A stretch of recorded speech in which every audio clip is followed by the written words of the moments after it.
My parents work at a credit union preaching financial responsibility, but demanded I give my $800,000 inheritance to my unemployed DJ brother. Hey friends! Got a sec? Drop your thoughts in the comments and hit subscribe. It's quick for you, but it really means a lot to us. Alright, let's dive into today's story. Original post. I never thought I'd be writing here, but I need perspective from people who aren't emotionally invested in my family dynamics. I'm a 27-year-old dental hygienist, and I'm facing pressure from my parents to give away my inheritance to my younger brother. 6 months ago, my grandmother passed away. She was my father's mother, but she and I had a special bond. When I was young, she'd take me to her townhouse in the older part of the city every weekend. She taught me to bake, helped me with homework, and most importantly, she listened. When I struggled to pay for dental hygiene school, she quietly covered my textbooks and supplies, never asking for anything in return. In her will, she left me her townhouse. It's a modest 3-bedroom place in a neighborhood that's recently started gentrifying. The property needs work, the kitchen hasn't been updated since the 1980s, and the roof needs replacing soon. But it's mine, and it represents everything my grandmother wanted for me: stability and independence. Here's where things get complicated. My parents both work at a local credit union. My father as a branch manager and my mother as a senior loan officer. They're well respected in their professional community, always talking about financial responsibility and smart money management at work. But at home, the story is different, especially when it comes to my 25-year-old brother. My brother is a part-time DJ who works maybe 2 gigs a month. He lives with our parents, doesn't pay rent, and spends most of his time networking and building his brand. My parents fully support this, calling him an artist who needs time to develop his craft. They've been bankrolling his equipment purchases, his car payments, and even his weekly nights out, connecting with the music scene. When the will was read, my parents seemed shocked that the townhouse went to me. My father kept saying, "Mom must have been confused near the end," even though the will was drafted 2 years before she passed. My mother started immediately talking about how family helps family, and how I already have a stable job while my brother is still finding his path. The pressure started subtly. Comments at family dinners about how hard it is for artists to get established. Stories about how my brother had been looking at studio spaces but couldn't afford them. Then it escalated. Last week, they sat me down for a family meeting. They laid out their plan. I should sign the townhouse over to my brother. He could live in it, use the basement as a studio, and rent out the other bedrooms to cover expenses. They argued that as a dental hygienist, I make good money. I make $65,000 a year in a high cost of living area, while my brother needs this break to launch his career. My mother actually said, "You can afford rent somewhere else. He can't." When I hesitated, the guilt-tripping intensified. My father reminded me of all the times they'd helped me growing up, conveniently forgetting that my grandmother paid for most of my education expenses. My mother cried, saying she couldn't believe I'd be so selfish with family. They even brought my brother into it, who sat there looking hopeful, talking about his vision for turning the space into a creative hub. I tried explaining that I'm not wealthy. After taxes, student loans for my prerequisites, car payments, and current rent, I save maybe $500 a month if I'm careful. The townhouse, even needing repairs, would mean I could finally stop renting and build equity. But they wouldn't hear it. To them, my stable job means I'm set for life, while my brother's artistic temperament means he needs extra support. The situation exploded yesterday when I told them I needed time to think. My father accused me of being materialistic and forgetting family values. My mother posted a passive-aggressive Facebook status about children who forget where they came from. My brother texted me a long message about how I'm crushing his dreams and how my grandmother would be disappointed in my selfishness. Here's what kills me. These are the same parents who lecture their credit union clients about financial planning and not enabling adult children. I've heard them come home and talk about denying loans to parents who wanted to bail out their kids again. Yet here they are, demanding I give away my only asset to subsidize my brother's refusal to get a real job. I feel torn between guilt and anger. Part of me wonders if I am being selfish. Maybe family should come first. Maybe I should help my brother. But another part of me is furious that they're trying to take away what my grandmother specifically left to me.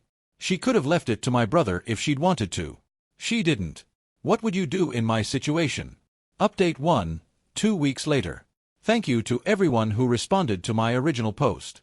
Your perspectives gave me the clarity and courage I needed. I have an update that I'm sure will be controversial, but I need to share what happened. After reading your comments, I realized something important. My parents weren't going to stop. The pressure would continue, the guilt-tripping would escalate, and eventually, they'd wear me down or make my life so miserable that I'd give in just for peace. I also realized that I was under no obligation to keep the townhouse in the family or preserve it as some kind of shrine to my grandmother's memory. I quietly contacted 3 real estate agents and got the property appraised. What I discovered shocked me. The neighborhood had gentrified more than I'd realized. Developers were buying up properties left and right. The townhouse, despite needing repairs, was sitting on a prime lot in an area zoned for multi-unit development. The highest offer came from a developer who specializes in luxury condos, $800,000 cash, quick close, as is condition. I spent 3 sleepless nights thinking about it. This was my grandmother's home, filled with memories. But I also remembered something she used to tell me: property is just walls and a roof, sweetheart. What matters is what you build with your life. I accepted the offer. The closing happened fast, within 2 weeks. I didn't tell my family until the day after I'd signed the papers and received the wire transfer. I knew if I'd told them earlier, they would have found a way to interfere, maybe even shown up at the closing to cause a scene. I'll never forget the family dinner where I announced it. I waited until dessert, then calmly stated that I'd sold the townhouse. The silence lasted maybe 3 seconds before the explosion. My mother screamed. Actually screamed. "You did what?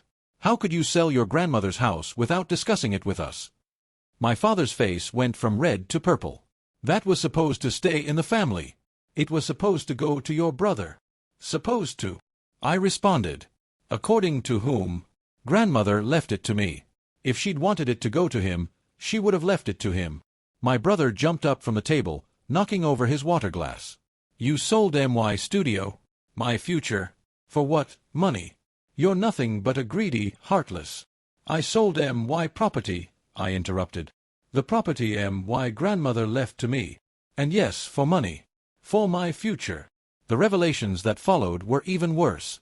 My parents had apparently already told their co-workers that their son was about to become a property owner and entrepreneur. My mother had been bragging about how their DJ son was opening his own studio space. My father had been telling people about how the family was coming together to support the next generation of artists. When they found out about the $800,000, the dynamic shifted slightly but became even more toxic. Suddenly, it wasn't just about giving my brother the house. It was about sharing the money. My father immediately started calculating, "Even after taxes, you'll have at least $600,000. Surely you can give your brother half. That's more than fair." Fair. I worked my entire adult life to build my career while my brother played video games and occasionally DJ'd at empty coffee shops. I went to school, studied, took board exams, and worked with my hands in people's mouths all day while he sleeps until noon. And somehow, giving him half of MY inheritance is fair. My mother tried a different approach, tears streaming down her face. "We raised you both equally. We gave you the same love, the same opportunities. How can you do this to your brother? To us? The same opportunities?" I couldn't help but laugh. I worked 2 jobs through school while he got a free ride living at home. I've been paying my own bills since I was 18 while you still pay his phone bill. How is that the same? The dinner ended with my father telling me I was no longer welcome in their home until I came to my senses, and my brother calling me a sellout capitalist who destroyed his dreams. The irony of being called a capitalist by someone who wanted to be handed free property wasn't lost on me. The next day, I went to see where my grandmother's townhouse had been. The developer had already begun demolition. As I watched the excavator tear through the walls where I'd spent so many happy hours, I felt sad but not regretful. Those memories are mine to keep. The house was just bricks and mortar, and now it was $800,000 in my bank account, my chance at a real future. I've since learned that my parents have been telling everyone I'm a heartless daughter who sold out her family for money. They're conveniently leaving out the part where they tried to pressure me into giving away my inheritance. I'm sure their version of events paints them as loving parents just trying to help their struggling artist son while their greedy daughter chose money over family. I've been staying in an extended stay hotel while I figure out my next steps. I've hired a financial advisor and a tax attorney. After all taxes and fees, I'll have about $600,000. It's more money than I ever imagined having, and I want to be smart about it. The guilt comes in waves. Sometimes I wonder if I should have just kept the townhouse, lived in it myself, and found a way to make peace with my family. Other times, I'm angry that they've made me feel guilty for keeping what was rightfully mine. I know this isn't the update some of you hoped for. You probably wanted me to stand strong, keep the townhouse, and live there happily while maintaining boundaries with my family. But that wasn't realistic for me. The pressure would have never stopped, and living in that house while being estranged from my family would have tainted every memory I had of my grandmother. At least this way, I have a clean break and the resources to build the life my grandmother wanted for me, one of independence and stability. Update 2, 6 weeks after sale. The fallout continues, but in ways I didn't expect. I need to share what's been happening because it validates every decision I made, even though the situation has become more complex. First, about my brother. After the initial explosion, he apparently spent 2 weeks telling anyone who would listen that I destroyed his life. He posted constantly on social media about how family betrayal was fueling his new music, sharing memes about fake people and greed. He announced he was working on a mixtape called Blood Isn't Everything, and started a GoFundMe for his studio equipment that raised a grand total of $47, all from our mother's church friends. But here's where it gets interesting. One of his DJ friends actually offered him a real opportunity, a regular Friday night slot at a decent club downtown. It would have paid $300 per night plus tips. My brother turned it down because it was too commercial and would compromise his artistic integrity. My parents defended this decision, saying he shouldn't have to sell out his vision for money. The same parents who work at a credit union and preach financial responsibility. About my parents and their workplace situation. Remember how they'd been bragging to their co-workers about their son becoming a property owner? Well, the truth came out in the most embarrassing way possible.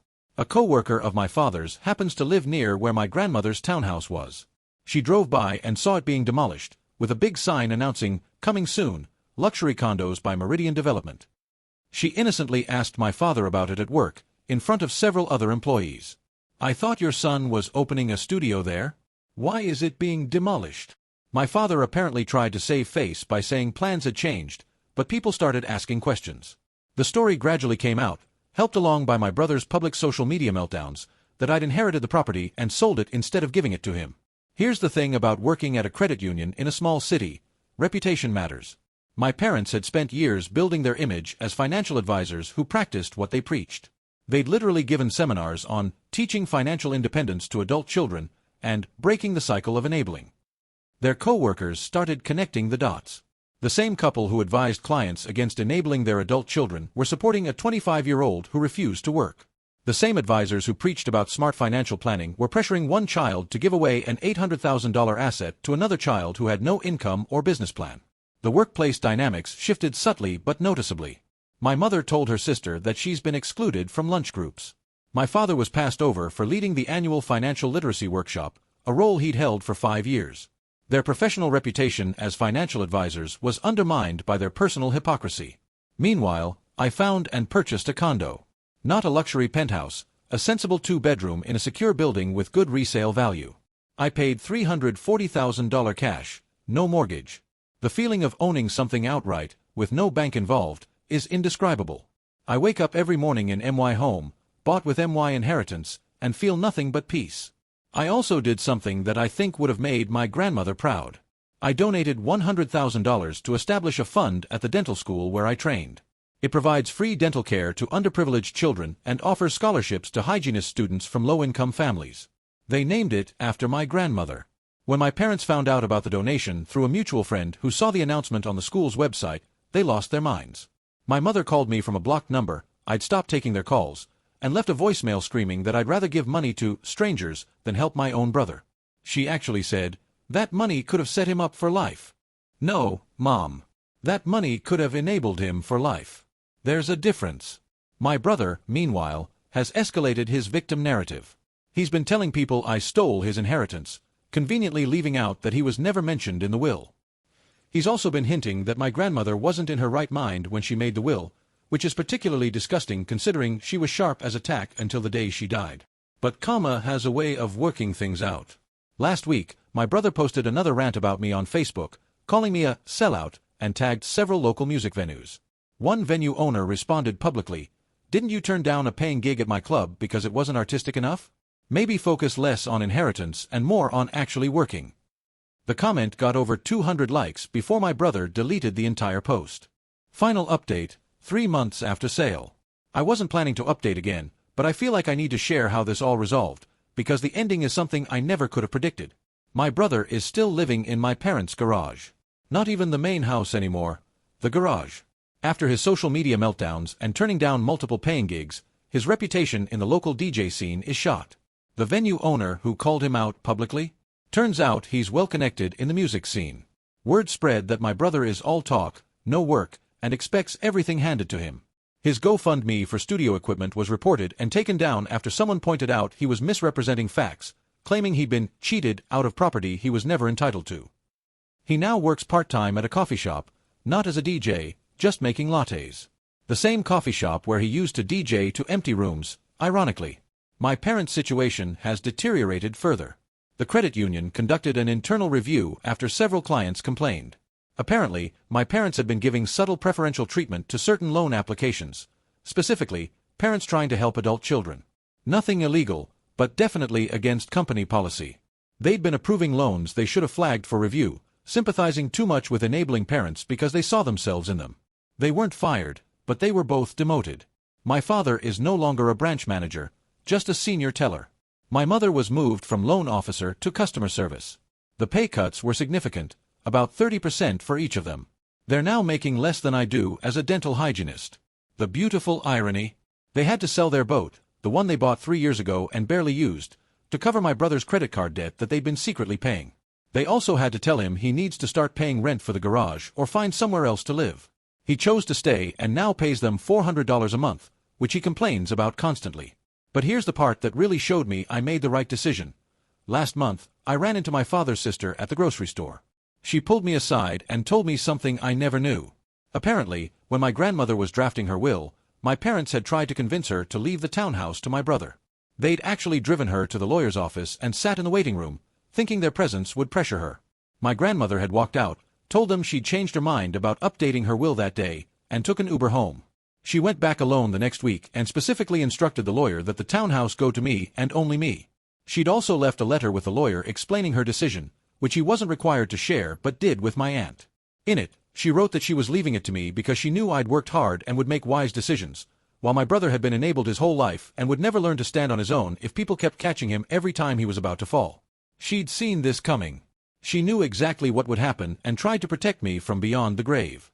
As for me, I'm thriving. My condo is perfect, close enough to work that I can bike on nice days. I've been able to cut my hours to 4 days a week and volunteer at the free dental clinic I helped fund. I'm taking continuing education courses that I could never afford before. I'm even dating someone, a physical therapist who owns his own practice and has never once asked me about my money or suggested I should give him anything. The $100,000 donation to the dental school has already helped provide care to over 200 children. I get updates with pictures of kids smiling with their healthy teeth, and it brings me more joy than that townhouse ever could have. My grandmother's name is on a plaque in the clinic waiting room, and every child who walks through knows that someone named Margaret believed everyone deserves dental care, regardless of income. I haven't spoken to my parents or brother in 2 months. I heard through my aunt that they're telling people I've been brainwashed by money, and that they're praying I'll come back to my senses. They still believe they're the victims in this story. But here's what I've learned. Sometimes, when people show you who they really are, you need to believe them. My parents showed me they valued my brother's comfort over my success. My brother showed me he felt entitled to what I'd earned. And my grandmother? She showed me she believed in me, even when she wasn't here to defend that belief. I don't know if my family relationships will ever recover, and honestly, I'm okay with that uncertainty. I'm building the life my grandmother envisioned for me. Independent, stable, and generous with those who truly need help. The townhouse is gone, replaced by luxury condos that sell for $900,000 each, I'm told. But what I built from its sale, my security, my freedom, my ability to help others, that's permanent. To everyone who told me to stand my ground, thank you. To those who said family isn't always blood, you were right. And to those who said my grandmother knew exactly what she was doing, you were absolutely correct. I sometimes drive by where the townhouse stood. There's a gleaming glass building there now, all modern angles and expensive finishes. It looks nothing like the cozy home where I learned to bake cookies and believe in myself. But when I see it, I don't feel sad. I feel grateful. Grateful that my grandmother's last gift to me wasn't just property. It was the chance to finally see my family clearly and choose my own path. My colleague recently asked me if I regret selling so quickly instead of waiting to see if property values would go higher. I told her no. You can't put a price on peace of mind, and you can't appraise the value of freedom from guilt and manipulation. Besides, I kept the best parts of that house, the memories of my grandmother and the lessons she taught me. Those are worth more than any building could ever be. And unlike property, those can never be demolished, sold, or taken away. The last time I visited my grandmother's grave, I left flowers and a copy of the local newspaper. It had an article about the dental clinic's expansion, funded by the Margaret Thompson Memorial Fund. I like to think she would have smiled, knowing that her townhouse became something bigger, not a studio for my brother to play at being successful, but a real chance for hundreds of children to grow up with healthy smiles and dignity. That's the legacy she wanted. That's the inheritance that actually matters. And that's the family I choose to build.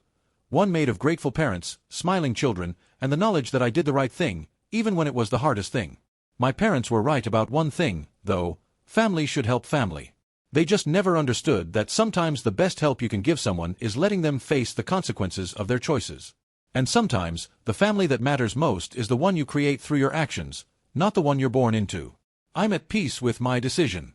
I sleep well in my secure condo, knowing I own it outright. I wake up excited about my work, both paid and volunteer. And I honor my grandmother's memory not by preserving a building, but by living the values she taught me: work hard, stand firm, and never let anyone make you feel guilty for keeping what you've earned. To those facing similar pressure from family, you're not selfish for protecting your assets. You're not cruel for refusing to enable others. And you're definitely not wrong for choosing your own financial security over someone else's refusal to grow up. Trust yourself. Trust the wisdom of those who came before you and left you their legacy for a reason. And never, ever let anyone convince you that their poor planning constitutes your emergency. That's my story. That's my truth. And that's my freedom.